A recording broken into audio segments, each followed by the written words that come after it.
radio.com.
And what is up, Man Hour Nation? The after show is here. Live, raw, uncut sports talk after hours feel 10 p.m. East Coast time every Tuesday and Friday. Normally, Hoffy will be joining me, but tonight he's having a little bit of malfunction on the computer side. So, guys, it's just going to be us.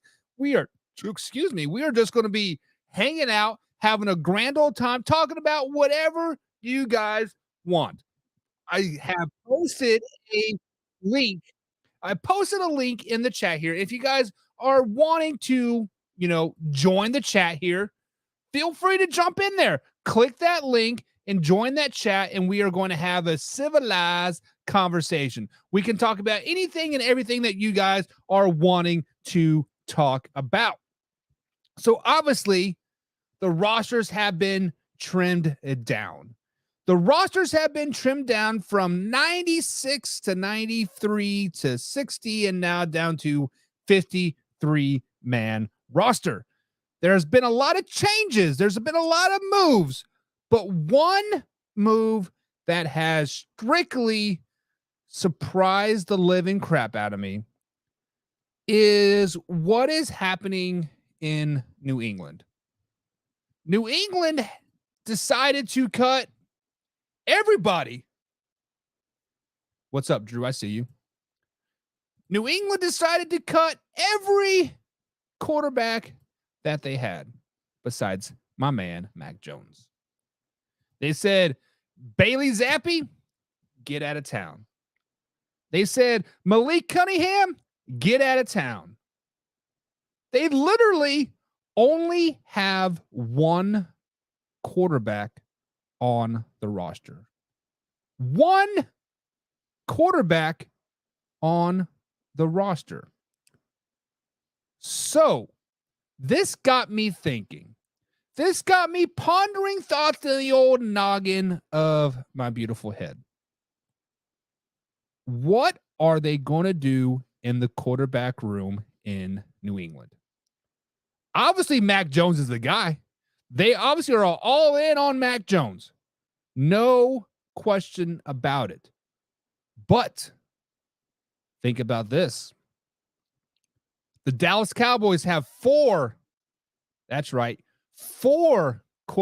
on their roster right now. One of them being the one and only Trey Lance.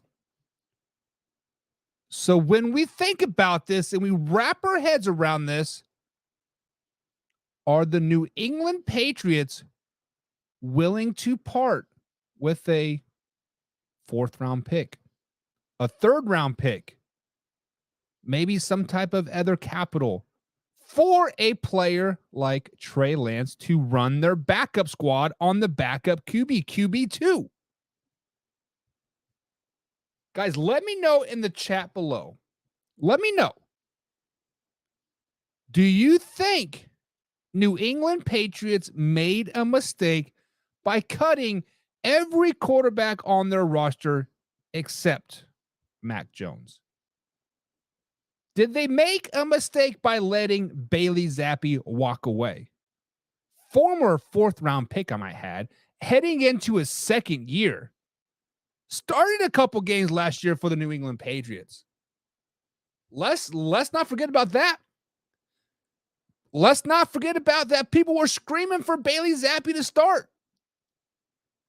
I guess anytime there's a little bit of controversy happening in New England, cut it off at the head. Cut it off at the head. Tom Brady, right? Obviously there for many, many years. They drafted many quarterbacks. But once Jimmy G started to make a little bit of headway. Hell, when Matt Castle started to make a little bit of headway, cut the snake off at his head. Get him out of town. Get him from what he's worth. So obviously Bailey Zappi is not the guy. Obviously Malik Cunningham is not the guy. Clearly it is Mac Jones. Drew's in the chat. What's up, Drew? Long time no see. Welcome to the After Hours show, man. Every Tuesday and Friday, 10 p.m. East Coast time, right here on the After Hours show.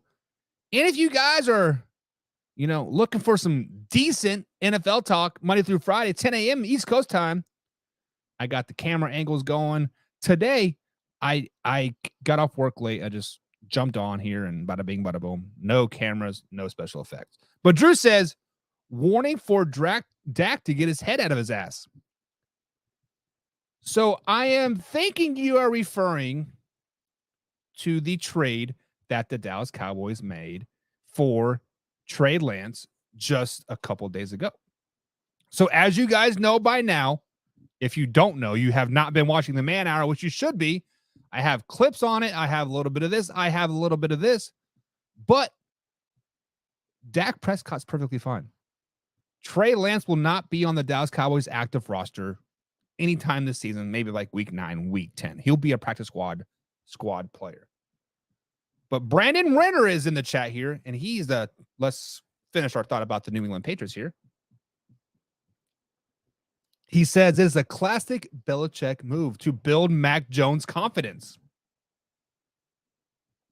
You can build the confidence all you want, Brandon. You can build this man's confidence all you want. But doesn't this hurt this team in the end? You literally have no other quarterback on the roster. You have no other quarterback on the roster. Do I need to repeat that one more time for you, Brandon? There is no quarterback on the roster. The only confidence building that Mac Jones has or needed was Bill O'Brien. Bill O'Brien was the confidence maker that Mac Jones needed. Needed a competent offensive coordinator. Needed somebody that just could pull their head out of their ass and call a decent play. Which is not Matt Patricia, by the way. The worst head coach in the NFL. The worst offensive coordinator in the NFL. I still boggled, I should say, of how he got that job. Very much boggled by how he got that job. But I think the confidence that Mac Jones needed was the very little playing time that he got this preseason.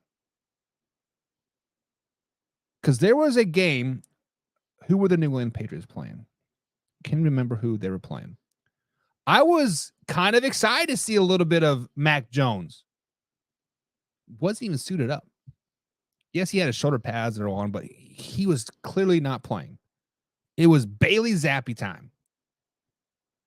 So I kind of got to boggle my brain a little bit here, right? Because many New England Patriots fans were screaming for Bailey Zappi to start. Many New England Patriots fans were saying Bailey Zappi is our guy. Mac Noodle Jones' arm, get him out of town. What has changed in less than a year for Bailey Zappi to be cut? Not traded, not demoted, but flat out released. Flat out released, saying, we don't want you anymore. Get out of here. What do you guys think happened? Because we can speculate all we want. We can speculate that he did not have a good training camp. We can speculate that a classic Bill Belichick move, as Brandon says, build Mac Jones's confidence. If you are the only one left in the room, Brandon, Drew, everybody else out there in the chat, give me a hashtag #ManHourLive. Be fantastic, guys. If you have a room of 3 and the other 2 players are released, does that really give you a vote of confidence? I don't know. Now, I'll be breaking down the New England Patriots games tomorrow on the 10 a.m. show. They are one of the teams that we'll be breaking down tomorrow, along with who else we got? We got the New England Patriots. We have the Denver Broncos. We have the Baltimore Ravens. And then we have the Houston Texans that we're doing tomorrow. Spoiler alert, I did have the New England Patriots as a second place AFC East team. I did. Not anymore. Especially not now. The New England Patriots, guys, might be a bottom feeder team now.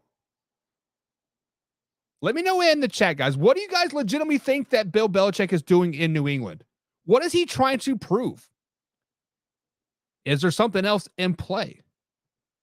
Is there another big name quarterback out there that has been released or cut that could possibly come in and make some noise? Do you think Mac Jones' job is really safe? Let me know, guys. Let me know what you think. Speaking of making 53-man roster here, guys, there's a link in the description. Okay, hang on.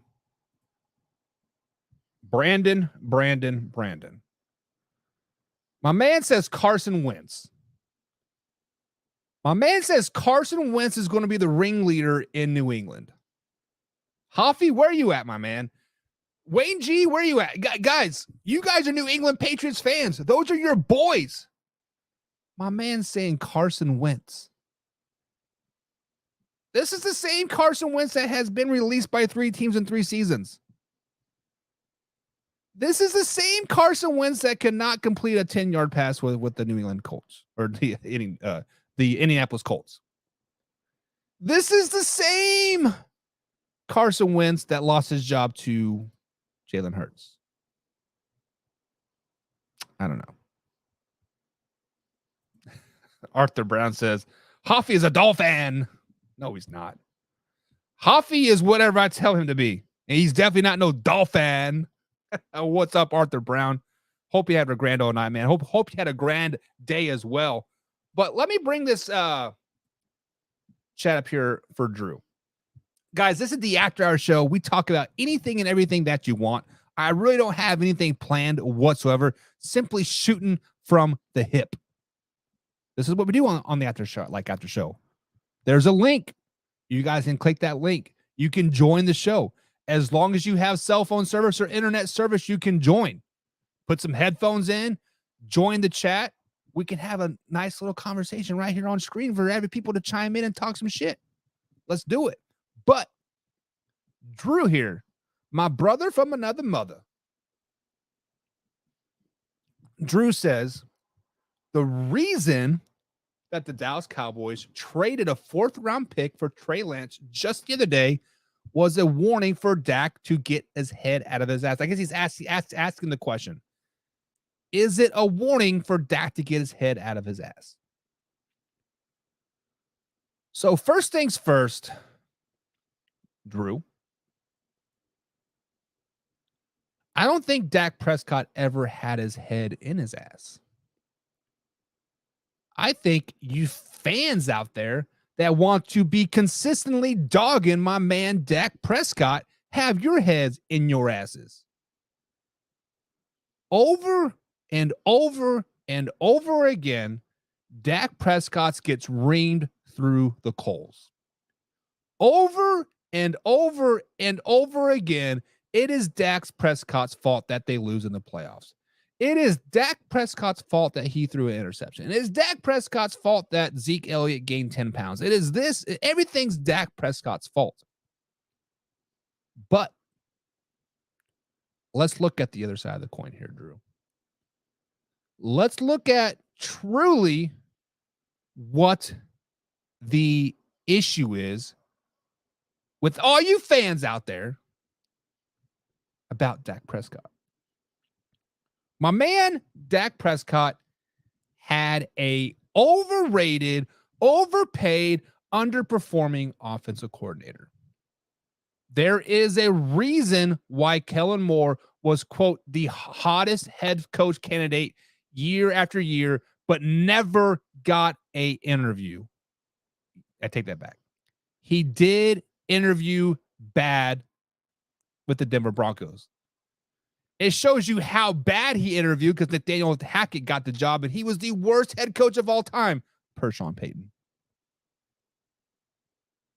You have to understand that Dak Prescott was put in very, very bad positions. Time after time after time again. Dak Prescott is a game-managing quarterback.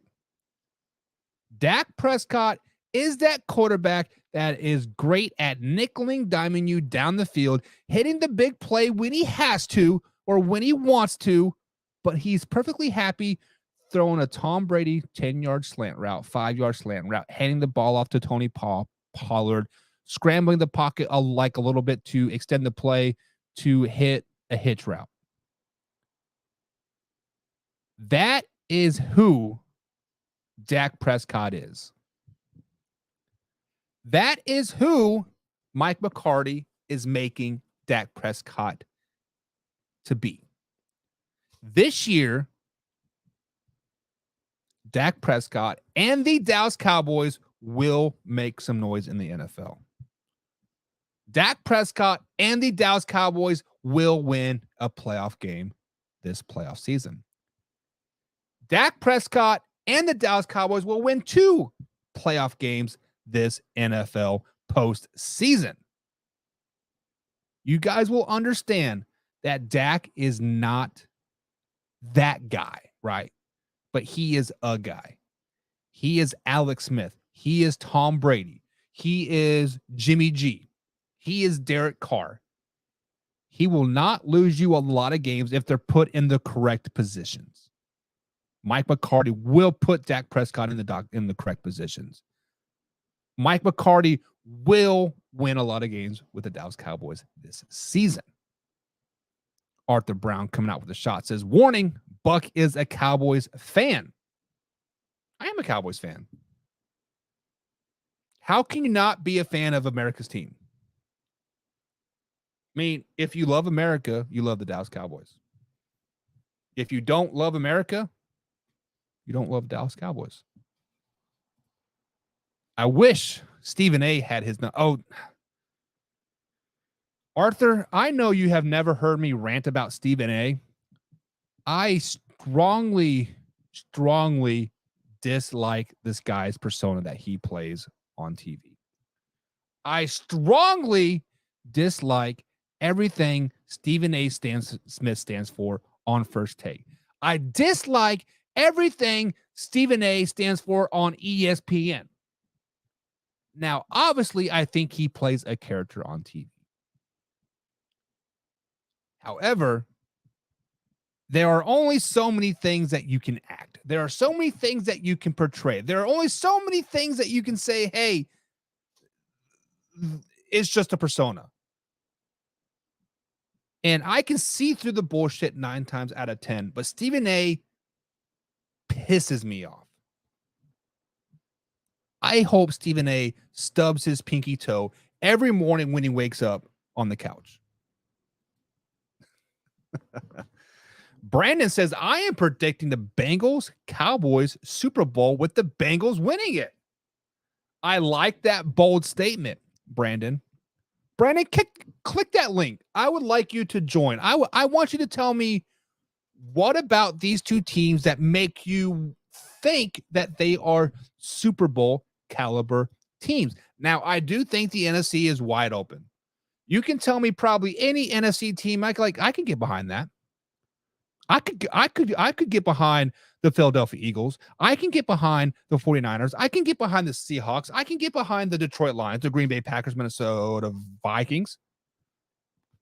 I can get behind pretty much anybody in the NFC except for the Arizona Cardinals, Rams, Commanders, Raiders, Broncos, Chargers. Those are AFC teams, obviously, but you guys get it. Now the Bengals, they have the potential. They do have the potential, but we have to know that the AFC is so freaking loaded. I feel whoever gets the first seed in the AFC will make the Super Bowl this year. Because the AFC does have a lot of good late season games. Well, we see the Bengals Chiefs play week 18. We see the Jets Bills play week 18. There are going to be a lot of beat up teams going into the playoffs. So that bye week is going to be so beneficial to whatever team that makes it. Now, if the Bengals get the first overall seed, I can get behind you with just like with that. The Bills get the first overall seed. Give me some Bills. I feel like whoever gets that first overall seed is going to have a nice, easier road to the Super Bowl. But I'd be curious, what makes you think that the Bengals have improved that much better than last season? Yes, I do know they added Orlando Brown Jr. from my Kansas City Chiefs to that offensive line. A great move, great steal, right? A year under Zach Taylor's offense with Joe Burrow and Mixon and Boyd and Higgins and Chase and all those boys, right? However, just because you have two really good offensive linemen, the offensive line still pretty much sucks. I don't want to be, ringing that cowbell, but besides Jonah Williams, the right tackle, and Orlando Brown Jr., the left tackle, the interior is kind of shitty. And Chris Jones is going to be fresh. Yes, Chris Jones might miss week 1 with the Kansas City Chiefs. Yes, Chris Jones might miss week 2, week 3. Hell, he may not even play till week 9. But you know what? The playoffs don't start till week 19. My man's got 10 weeks to get in shape, and he's going to be healthy. He's going to be hungry, and the Bengals' interior offensive line sucks. Chris Jones is going to be fresh. Look out, baby. Joe Burrow, you better have a nice little insurance plan because my boy's coming. He coming. Then we look at the rest of the teams of the AFC. We cannot sleep on the Jets. As much as I've been dogging the Jets all off season, today I sit back and I watched all 3 or all 4 of their preseason games, actually, from start to finish. Now, I focused more on quarters 1 and 2 because that's when more of the starters and game changer players played, right? But I focused on those 4 games. Guys, the Chargers defense is nasty. They got a damn good defense. And their 6 hardest games of the season, first 6 weeks of the season, right? Many people have those first 6 weeks circled saying that this is make or break for the New York Jets, and that is absolutely correct. However, you guys do understand. We understand that the fact that defenses come around a little bit sooner than offenses do. With that being said, the Jets defense has been there. They've done that. They're coming around sooner. The offense, it might be a late bloomer for the Jets. Their offense may not click until week 9, week 10, week 11. Well, guess what? The defense has been carrying it the previous 9 weeks. Don't sleep on the Jets. Oh my God, that sounded so bad coming out of my mouth. But don't sleep on the Jets. Miami Dolphins. Yes, you guys struck out on Jonathan Taylor. Yes, you guys struck out on Dalvin Cook. You still got Raheem Mostert. You still got Jeff Miller. Is it Jeff Miller? Jeff Smith? I can't remember. Jeff somebody. You still got 2 30-year-old backs in the backfield, but still got Tyreek Hill. Still got Jalen Waddle. Might miss week 1, but you still got him, right? Tua is healthy as of right now. You have a fairly good defense. Maybe not a top 10 defense like the Jets or the Patriots, but a pretty good defense. But the key factor for the Miami Dolphins, backup quarterback Mike White. X factor Mike White. He will win a couple games for the Miami Dolphins this season. He alone will win a couple games for the Miami Dolphins this season. Then we look at the AFC North. Yes, the Bengals are in the North, but let's look at the other teams. The Pittsburgh Steelers. They are the least talked about, the most underrated team out there. You guys understand how good the Pittsburgh Steelers are going to be this season? Mike Tomlin has worked wonders on Kenny Small Hands Pickett. George Pickens is going to have a breakout year. His sophomore years might be one of his best years out there. They still have a great running back, Najee Harris. Did you guys forget about him? Don't forget about him. He is going to tote the rock. He's going to get 1,800 yards this season. The other wide receiver, the number 1 air quotes there, Deontay Johnson. Plus the defense. Grungy defense. Then the Browns. Good grief. Can the Browns get any more stacked on offensive side of the ball? The weakest point of the Cleveland Browns might be Deshaun Watson. How does that sound coming out of the just like out of the mouth? The weakest link on the Cleveland Browns offense might be a former top 10 quarterback that hasn't played for 2 seasons. Knock that rust off. Look out. And then, as much as this hurts me to say, Lamar Jackson and the Baltimore Ravens. They got some pieces in place. They got a nice little offense working.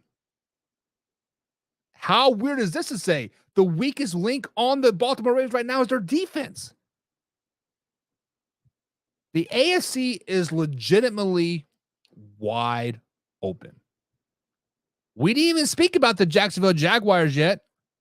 We didn't speak about the Tennessee Titans yet.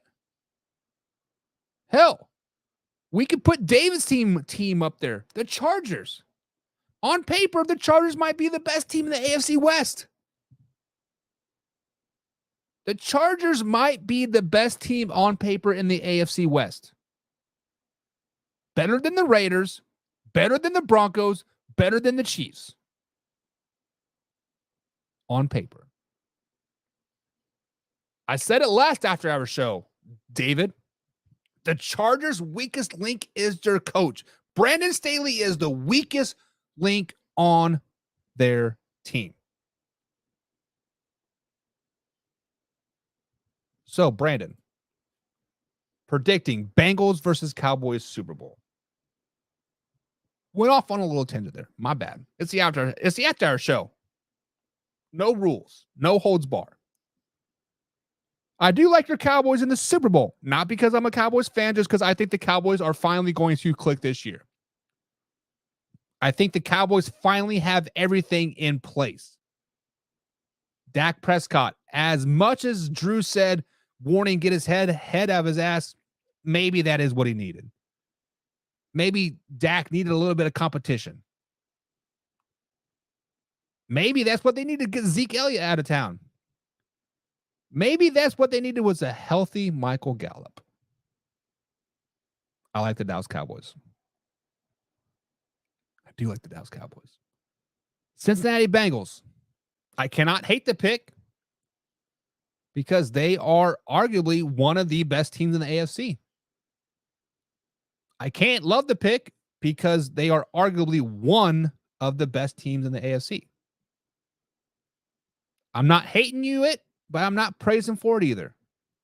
But that would be a very interesting Super Bowl, I think. Cowboys versus Bengals Super Bowl. Very, very interesting. I kind of like it. I kind of don't.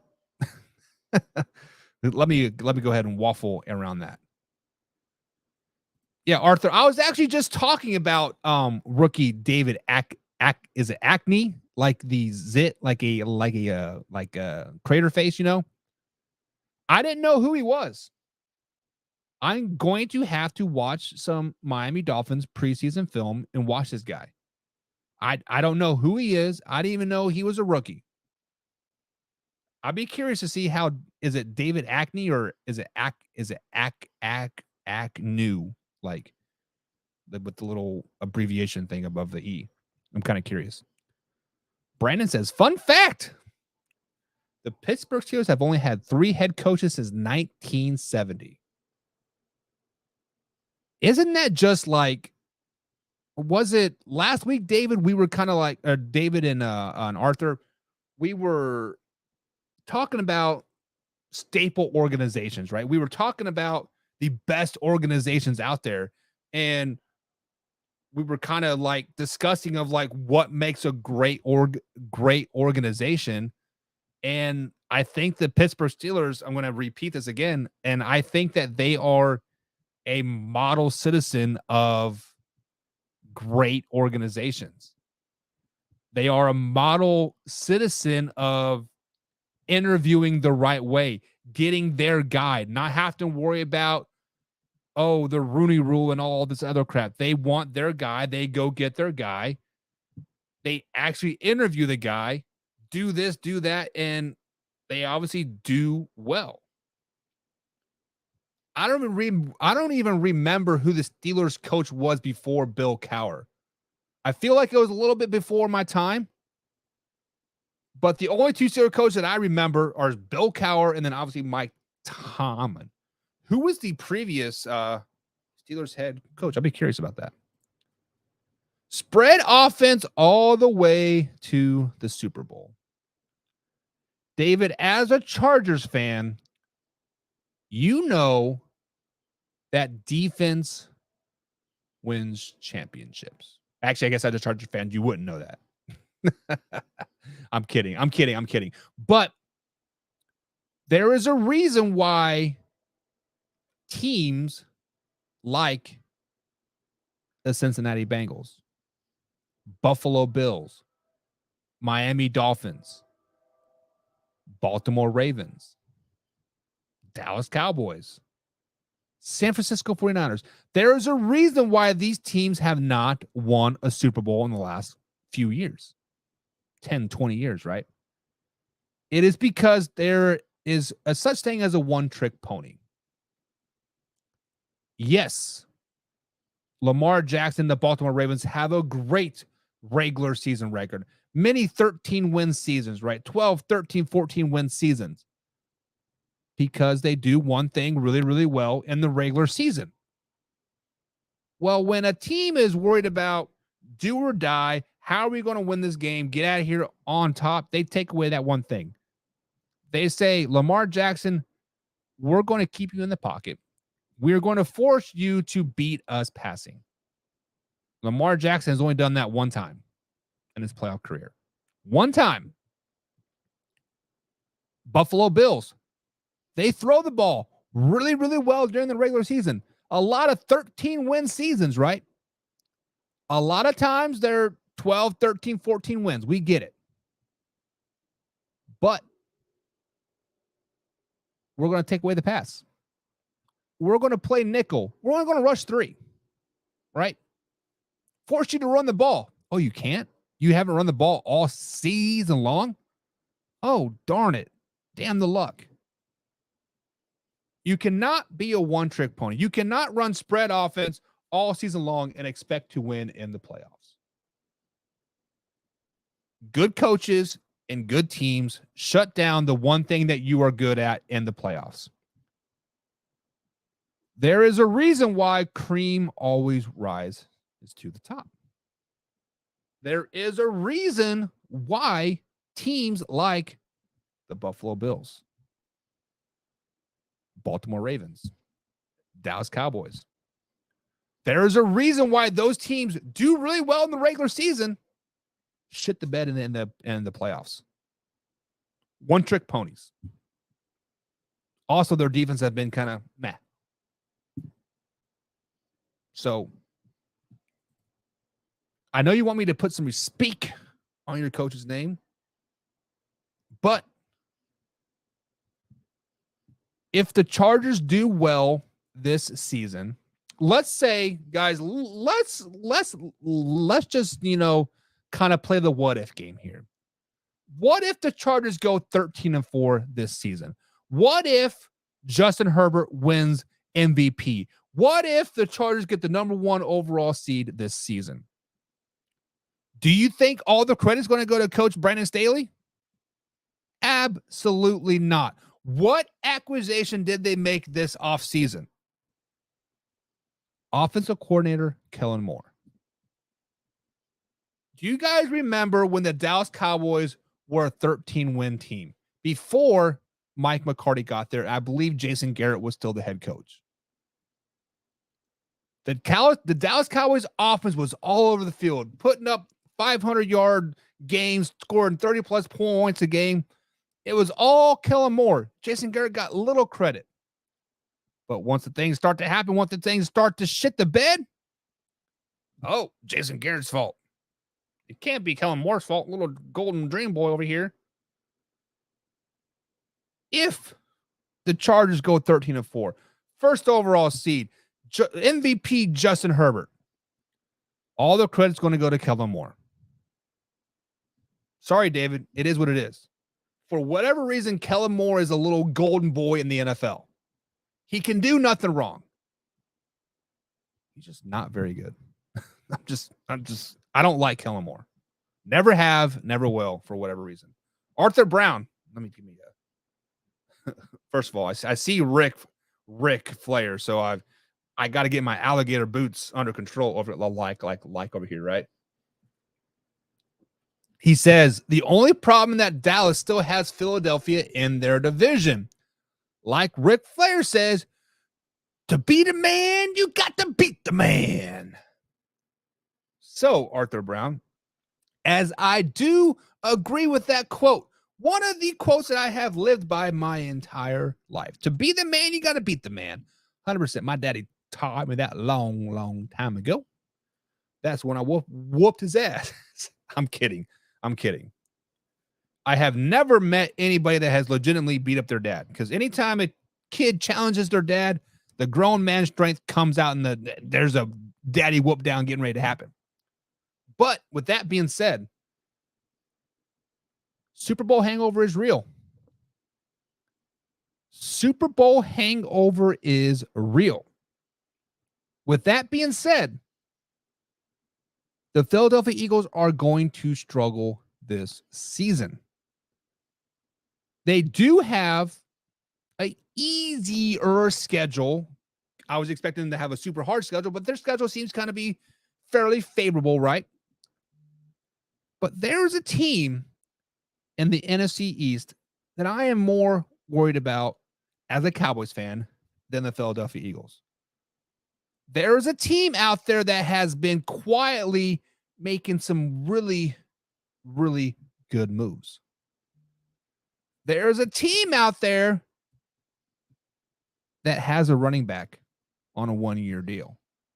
There's a team out there that signed their quarterback to a pretty lucrative deal. There's a team out there that just signed one of the steals of this off season in Isaiah Simmons for a 7th-round draft pick. And that is the New York Football Giants. Do you guys understand that this offseason, the New York Giants literally fixed every hole that they had on their offense? Literally fixed every hole that they had on their defense. Guys, the Giants are coming. The Giants are going to be the team to beat in the NFC East this season. You guys might be laughing now. You might be thinking, what is Buck drinking over there tonight? I'm drinking Bud Light. I've had a long day. But the simple fact of the matter is that the New York Giants have the best defense in the NFC East. Better than the Cowboys, better than the Eagles, better than the Commanders. Did you guys forget about the man shot out there? Kevin Thibodeau, bro. Watch those guys' highlights. I believe they were playing the New York Jets. This man takes a straight right arm into a grown man's chest, throws him back 8 yards, throws him down, and sacks Zach Wilson in 3 steps. And then you add Isaiah Simmons to that. Guys, the New York Giants are a team not to be slept on. Do not sleep on the Giants. Arthur Brown says, do not sleep on the Commanders as well. This is the reason why I'm going to be sleeping on the Commanders, Arthur Brown. I do like Scary Terry. I do like that they have finally named Sam Howell the quarterback. However, the defense kind of has me like an right? Chase Young. A couple years ago, this guy was good. Really good. Then he tears his ACL. Comes back this season. Got a stinger in practice. A little stinger. Back in my day, we'd shake it off in the snow, right? Rub some dirt on it and call it a day. This man has missed 3 weeks with a stinger. A stinger. And let's not forget that just a month ago, was it after week 1 preseason? The offensive players were saying that Eric Bieniemy was too hard on him. Yeah, I'm not lying. They legitimately said that Eric Bieniemy is being too hard on him. He's bringing the wrong culture to town or something to that effect. I will post a blog again up on our Facebook page if you guys are curious about it. You guys wanted Eric Bieniemy to come in there to change the culture. You wanted EB to come in there to win you a Super Bowl, to give you a best offense in the league. And now you're complaining about it? The man's too rough on it? The man's too hard on us? What? That is the reason why I do not like the Washington Commanders this season. It takes time to build a culture. It takes time to right the ship. In many high schools and colleges, it takes about 2-3 years to get your guys to buy into the system. If you're successful, might take a little bit faster, right? In the NFL, yes, there is a new ownership in Washington, D.C. They still got the same head coach there in Ron Rivera. Now, I don't like to speak ill will on anybody whatsoever. That I'm trying to change my ways. I'm trying to put some good out in the world, right? But unfortunately, Ron Rivera kind of has a pass the next couple of years because of the passing of his wife. I know that it's not politically correct to say that, but that is the truth. The ownership, the general manager, whatever, is giving Ron Rivera a couple years to kind of figure himself out because the passing of his wife. That is probably why he still has a job in Washington. That is probably why he wasn't fired last season when he didn't even know that they've been eliminated from the playoffs. Obviously, his head was not in it. I understand losing of your wife has got to be tough. I couldn't imagine. I couldn't imagine not having my other half right by my side. I can't imagine life without it. But he got to pass. Just be honest. It's a winning culture, he says. Arthur Brown says. Arthur Brown says that's why Washington can't win. They're a bunch of pansies. Some teams are comfortable losing. You know, a wise coach once told me, I believe it was my freshman year, JUCO college, Fort Scott Community College, go Greyhounds. My defensive coordinator, or he wasn't my defensive coordinator. He was like an assistant defensive coordinator. He was like our conditioning coach, right? He was a ex-drill sergeant. He MF'd you any chance he could get, and it was very, very degrading. I did not like it one bit. But the one thing that he's told me that always stuck with me still to this day is that you have to hate losing more than you like winning. Let me repeat that. You have to hate losing more than you like winning. So once Washington Commanders or any team in general hates losing more than they enjoy winning, that is when the winning culture starts to happen. That is when a team can get turned around. That is when your life can get turned around.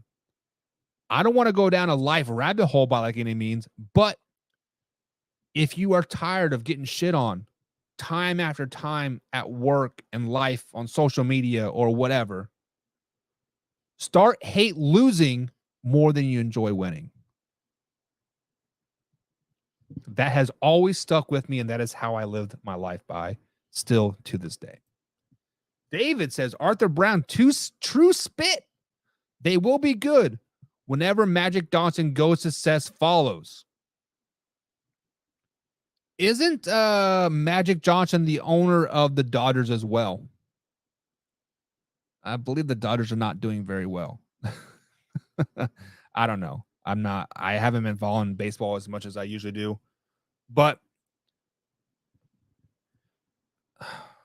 can we really say that Magic Johnson is the win all, be all type of person? Because the truth of the matter is like when his owner group, right, bought the Dodgers, in baseball, you can just buy success, to be honest. You can just buy success. And then he is the is he the owner of the Clippers? Is that what he owns right now? Or I thought he owned a basketball team as well. But I don't know. It is what it is. David says, real spit on that quote, Buck. Thank you, sir. Thank you. Sometimes if you guys just listen, I got some good stuff that come out of my mouth. Normally I just don't put myself on that platform to be that motivational speaker type of person. Normally I say that for my kids, but if you guys like that stuff, man, I can bring it. I can bring anything that you guys want. Oh, right here. I missed that one. Yes, the Dodgers have won the division just 7 straight years. Congratulations. How many of the championships have they won? Magic Bronson just brings his money. He does nothing. He doesn't know anything about football or baseball. This is very, very true. So there are owners. So we're going to talk about this, and then, guys, we're going to wrap it up. I promise wife will watch Hard Knocks tonight, like episode 3. So there are owners out there that are just strictly out there for the business side of things, right? I was listening to a 30 for 30 podcast when I was flying down to Atlanta a couple years ago for like work. And it was when the Clippers owner bought the team, and then Dr. Buss wanted the Lakers, right? He wanted the fame, he wanted the fortune, he wanted the notoriety of owning the LA Lakers. Now there are people out there like owners like Jerry Jones that played football, that has, earned his money and earned the right to buy a team. And that's why he's so hands-on. People like kind of talk down on Jerry Jones for being an active owner. So would you rather have a owner that wants to be a part of the success, that wants to help to build the brand, that wants to help to, make your franchise the most valuable franchise out there like the Dallas Cowboys? Or do you want an owner like Magic Johnson that says, here, take this money, and I'm going to flip it and make more money and do what you got to do? Like, I want a hands-on owner. I want an owner that is willing to go through the grind with me. I want an owner that is out there on the sidelines in 110-degree heat watching practice. I want an owner that sees where all their money's going. I bet you the only time we see Magic Johnson out there is on Sunday afternoons up in the press box. Are we going to see him down there in the snow and the rain and the wind on the sideline? We see Jerry Jones there. We also see him up in the box. But at the same time, like, I want an owner that is hands-on.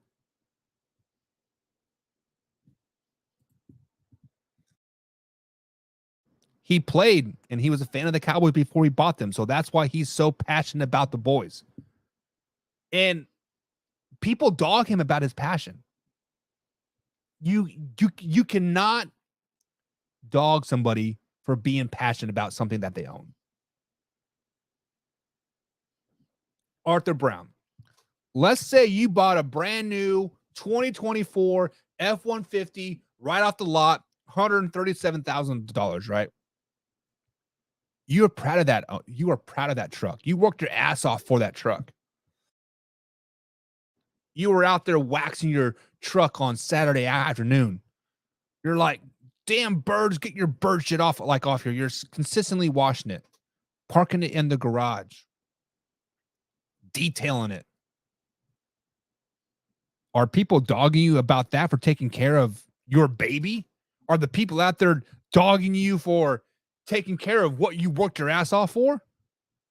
But they want to dog Jerry Jones about what he worked his ass off for? Working in the oil fields and then owning an oil field and selling it and then buying the Dallas Cowboys. There are people out there that are just giving stuff. Bears owner, Virginia McCaskey. Brandon Combs consistently talks down about her over and over and over and over again. She doesn't care about the team. She inherited it. It was given to her. She didn't work her ass off for it. She hasn't gone through the grind. She was given it. I wouldn't give a damn if they talk. Yeah. He refrained about my truck reference. But guys, that is going to be it. I'm going to go watch episode 3 of Hard Knocks. It's been a long day. Hope you guys enjoy this after hours, just chill, chit chat talk. Tuesday and Friday, guys, moving forward for the rest of the NFL season. New England Patriot guys, what are you guys thinking?